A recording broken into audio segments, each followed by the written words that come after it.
Tebinagwa naye nga ku Prejan Media TV essaawa zino tuba tuyingiddewo okuba nga tukuwa buli ggulire erigenda maaso mu ggwanga. Osubiddwa bingi naye tujja kuba tukutuusaako byonna ebigenda maaso mu ggwanga.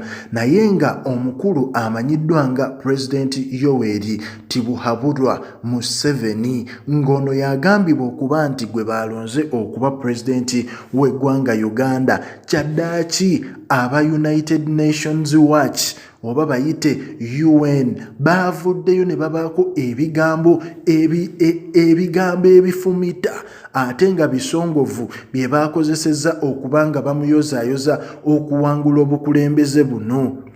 UN yavuddeyo negamba congratulations to Uganda President Yoweri Museveni on winning re-election after murdering, imprisoning and silencing opponents, shutting down the internet and committing widespread voter fraud.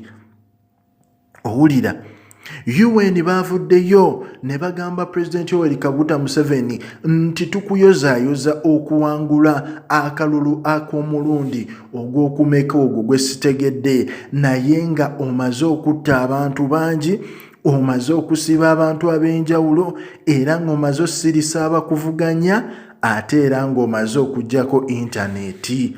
Ne bamugamba ffe tukuyozaayoza okuwangula akalulu ng'omaze okuyita mu mbeera bw'etyo ey'okuba nga oyina abantu b'oyisizza mu maziga. Eyo ye UN Watch ye tweet gye baakoze nga bayozaayoza Pulezidenti Yoweri Kaguta Museveni, naye nga tweet eyo yonna ekulagira ddala nti si basanyufu n'ekyo mukulu kye yakola. Tetumanyi ki kye yakola, naye nga kigambibwa okuba nti nga story gye nkuteereddeyo kaawo nti obululu obuli mu Central naddala wa Kiso ne Kampala kigambibwa okuba nti Electoral Commission teyabugasseeko ng'ebala, ate nga ffenna twalaba nti buno obululu omukulu Kyagulanyi Ssentamu yayina 74%. Ate nga Yoweri Tibuhaburwa Museveni yayina 24% kw'obwo obululu, okusinziira ku Daily Monitor report gyerese olunaku olwaleero. Yes, ku Prejan Media TV updates nyingi zikyajja. Subscribinga onyige n'akaakade osobole okuba nga ozifuna bulambalamba.